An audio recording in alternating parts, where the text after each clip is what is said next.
उस रात की कहानी है जब कायनात का निजाम अचानक बदल गया। तारीख गवाह है कि उस रात ईरान के बादशाह कतारा का मजबूत महल, जो अपनी ताकत पर बड़ा नाज करता था, अचानक जमीन कम के बीच आ गया और उसके चौड़ा बड़े बुर्ज या पत्थर टूटकर जमीन पर गिर पड़े। वो आग जो परिस फार्स के आगदानों में जल रही थी, जिसे पुजारियों ने 1000 साल तक बुझने नहीं दिया था, वो उस रात बिना किसी हवा या पानी के खुद ब खुद ठंडी हो गई।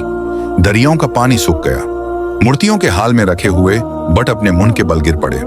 ये सब क्यों हो रहा था? क्योंकि उस रात दुनिया के अंधेरे को बुझाने के लिए Ahmad Mujtaba, peace be upon him, का सितारा तुलू हो चुका था। अस्सलामु अलैकुम। तो आज का एपिसोड बहुत खास है, बहुत जाज़बाती, और आज हम देखेंगे कि सेहरा के खतरनाक पुजारियों और जादूगारों ने उस छोटे से बच्चे की शनाख्त करके उसे मारने का हुक्म कैसे दिया। वो क्या मुजीजा था जब सीना छाक हुआ, यानी अल्लाह के नबी का मुबारक सीना खोला गया, और बीबी हलीमा के घर रिज्क की बरकत कैसे शुरू हुई, और सबसे बढ़कर एक 6 साला बच्चे की आंखों के सामने माँ की मौत का वो दर्दनाक मंजर। वीडियो को आखिर तक जरूर देखिए, क्योंकि ये सिर्फ कहानी नहीं है, ये हमारे लिए अपने ईमान को जिंदा करने का एक जरिया है। ये उनकी पैदाइश का 7वां दिन था। अल्लाह के नबी के दादा अब्दुल मुत्तालिब, जो कुरैश के सरदार थे, ने अपने पोते की खुशी में पूरे मक्का को दावत दी। ऊंट ज़ुबह किए गए, सबको खाना खिलाया गया। जब कुरैश के बड़े सरदार खाने से फरिग हुए तो उन्होंने पूछा, आए अब्दुल मुत्तालिब, इस बच्चे को तुमने क्या नाम दिया है? अब्दुल मुत्तालिब ने प्यार से बच्चे को देखा और बुलंद आवाज में कहा, मैंने इसका नाम मोहम्मद रखा है। अचानक महफिल में खामोशी छा गई। लोग एक दूसरे को देखने लगे। एक सरदार ने कहा, यह कैसा नाम है? यह नाम तो कभी तुम्हारे बाप दादा में नहीं रहा, ना ही यह नाम अरबों में आम है। तुमने खानदानी नाम क्यों छोड़ दिया? अब्दुल मुत्तालिब मुस्कुराए और एक तारीखी जुमला कहा, मेरी ख्वाहिश है कि मेरा रब आसमानों में इसकी तारीफ करे और जमीन पर अल्लाह की मखलूक इसकी तारीफ करे। मोहम्मद का मतलब जिसकी बार बार और बहुत ज्यादा तारीफ की जाए। दूसरी तरफ अल्लाह के नबी की माए मजीदा हजरत अमीना ने ख्वाब में देखा और इसका नाम अहमद रखा। अल्लाह की शान देखिए कि आसमानी किताबों में, यानी तौरात और इंजील में जो पेशंगोयान की गई थी, वो पूरी हो रही थी। अल्लाह के नबी जमीन वालों के लिए मोहम्मद थे और आसमान वालों के लिए अहमद। ये वो साल था जब बनी साद का कबीला शदीद मुश्किल में था। बारिशें रुक गई थी, जमीन सूख कर पत्थर हो गई थी, जानवर भूख से मर रहे थे। अरबों का दस्तूर था कि वो अपने छोटे बच्चों को गांव की दाइयों के हवाले कर देते थे, ताकि बच्चे खुली हवा में अरबी जबान सीखें और सेहतमंद रहें। इसी मकसद के लिए दाइयों का एक गिरोह मक्का की तरफ चला। उस गिरोह में एक निहायत गरीब और मोहताज औरत थी, हजरत हलीमा सदिया। उनका हाल ये था कि वो खुद भूखी थी। उनका घोड़ा इतना कमजोर था कि चलने के काबिल नहीं था। वो गिरोह में सबसे पीछे थी। उनकी गोद में उनका अपना छोटा बच्चा भूख की वजह से रो रहा था, क्योंकि उनका अपना दूध भी सूख चुका था। लोग एक दूसरे को देखने लगे। जिंदा छोड़ा तो तुम्हारा ये जगह सिर्फ दादा की है, मगर ये बच्चा इनका चाहता है। सीदिया। सही मुस्लिम में हदीस है कि नबी के सीने पर तांकों के निशान थे।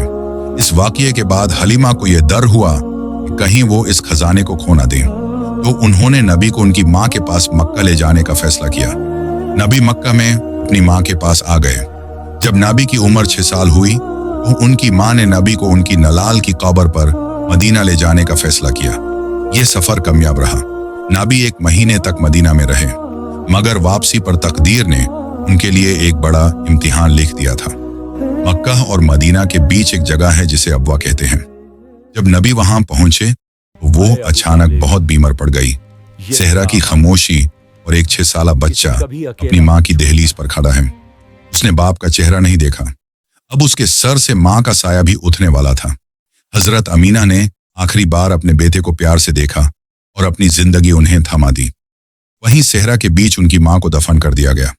उम्मे अमन, जो उनकी नौकरानी थी, ने उस यातीम बच्चे का हाथ पकड़ा। कहते हैं कि नाबी ने अपनी माँ की कब्र पर इतना रोया कि पत्थर भी पिघलने लगे थे। अपनी माँ को अब्वा के सेहरा में दाफन करके उम्मे अमन उस 6 साला यतीम बच्चे को मक्का ले आई। 5 दिन का ये सफर कितना मुश्किल रहा होगा, हम तसव्वुर भी नहीं कर सकते। जब उम्मे अमन अब्दुल मुत्तालिब के घर पहुंची तो घर में कोहराम मच गया। दादा अब्दुल मुत्तालिब, जो पहले ही अपने जावन बेटे के गम में थे, बहू की मौत की खबर सुनकर दिल टूट गया। अब्दुल मुत्तालिब ने सफर के मारे नैने मोहम्मद को देखा, जिनकी आंखों में यतीमी का गम था।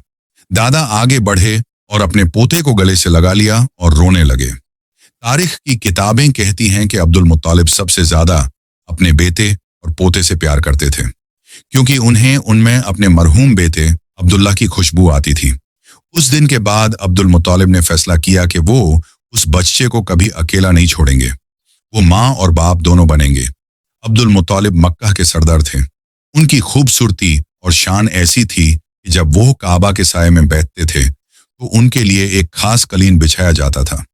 उनके जवान बेटे और कुरैश के बड़े सरदार भी उस कलीन पर अदब से नहीं बैठते थे, बल्कि उसके इर्द गिर्द जमीन पर बैठते थे। लेकिन सीरत इब्ने हिशम में है कि जब नैने मोहम्मद, जो 7 या 8 साल के थे, आते थे तो वो दादा के बिल्कुल साथ उस कलीन पर बैठ जाते थे। जब उनके चचा ये देखते थे तो वो नैने मोहम्मद को बाजू से पकड़कर पीछे हटाने की कोशिश करते थे और कहते थे कि ये सरदार की जगह है।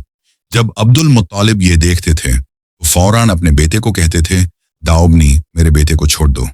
फिर वो कहते थे, खुदा की कसम, इसकी शान अनोखी होने वाली है, इसे वो मकाम मिलेगा जो किसी अरबी को नहीं मिला। अब्दुल मुत्तालिब इतने मामूली हो गए थे कि वो नाबी के साथ बैठते, प्यार से उनकी पीठ पर हाथ फिराते और नाबी की हर हरकत देखकर खुश होते थे। वो अक्सर लोगों से कहते थे, एक दिन ये बच्चा दुनिया पर हुकूमत करेगा। ये दादा के मुंह से निकली हुई अल्लाह की तरफ से एक इल्हाम था। लेकिन दुनिया का प्यार फना होने वाला है। अभी नाबी की उम्र को सिर्फ 8 साल 2 महीने और 10 दिन ही हुए थे कि ये सायेदार दरख्त भी गिर गया। दादा अब्दुल मुत्तालिब बहुत बीमार हुए। उन्हें एहसास हो गया कि उनका वक्त करीब है। अब सबसे बड़ी फिक्र ये थी कि इस यतीम की हिफाजत मेरे बाद कौन करेगा। अब्दुल मुत्तालिब के 10 बेटे थे, लेकिन उन्होंने उन सब में से अबू तालिब को चुना और उनसे वसीयत ली, अय अबू तालिब, मैं अपना बेटा तुम्हें दे रहा हूं, जो मेरे बाप की खुशबू है। इसे कभी अकेला मत छोड़ना, इसकी आंखों में आंसू मत आने देना। और फिर मक्का का यह अजीम सरदार 82 साल की उम्र में दुनिया से रुखसत हो गया। मक्का में सैकड़ों लोग थे। अब्दुल मुत्तालिब के जनाजे के साथ लोग चल रहे थे। उनके पीछे एक 8 साला बच्चा आंसुओं से भरी आंखों के साथ चल रहा था। जरा सोचिए उस बच्चे के दिल का हाल। पैदाइश से पहले बाप खो दिया, 6 साल की उम्र में माँ खो दी, और अब 8 साल की उम्र में उनका शाफिक दादा भी चल बसा। अल्लाह ने अपने प्यारे नबी को बचपन से ही दुनिया के सहारे से बेनियाज करना शुरू कर दिया था, ताकि वो सिर्फ और सिर्फ रब्बुल आलमीन का ही सहारा बने। दादा की मौत के बाद प्रॉफिट मोहम्मद अपने चचा अबू तालिब के घर मुंतकिल हो गए। अबू तालिब सरदर थे, लेकिन माली तौर पर बहुत गरीब थे। उनकी औलाद बहुत थी और वसाइल कम थे। लेकिन अर्रहीक अल मखतूम में लिखा है कि जैसे ही प्रॉफिट मोहम्मद उनके घर आए, गुर्बत बरकत में बदल गई।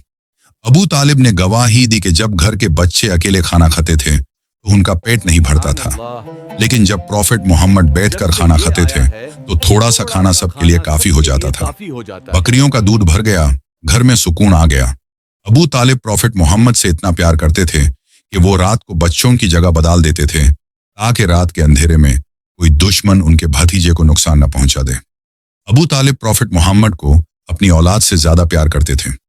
वो प्रॉफिट मोहम्मद को अपने साथ रखते थे और कभी अपनी नजर से दूर नहीं करते थे। लेकिन कहानी अभी खत्म नहीं हुई। जिंदगी का एक बहुत बड़ा सफर शुरू होने वाला था। इंशाल्लाह एपिसोड 3 में आप देखेंगे जब प्रॉफिट मोहम्मद 12 साल के थे तो वो सीरिया का सफर कैसे किए और रास्ते में वो अजीब वाकया क्या हुआ। एक ईसाई जिसका नाम बहीरा था, वो दौड़ता हुआ अपनी इबादत गाह से बाहर निकल आया। उसने क्या देखा, हम देखेंगे कि किस तरह एक बादल का टुकड़ा कड़ी धूप में मुसलसल हमारे प्रॉफिट मोहम्मद पर साया किए हुए था, और किस तरह दरख्तों और पत्थरों ने प्रॉफिट मोहम्मद को झुककर सलाम किया। और फिर जवानी में मक्का वालों ने प्रॉफिट मोहम्मद को सादिक और अल-अमीन कहा, यानी उन्हें सच्चा और ईमानदार कहकर क्यों पुकारा।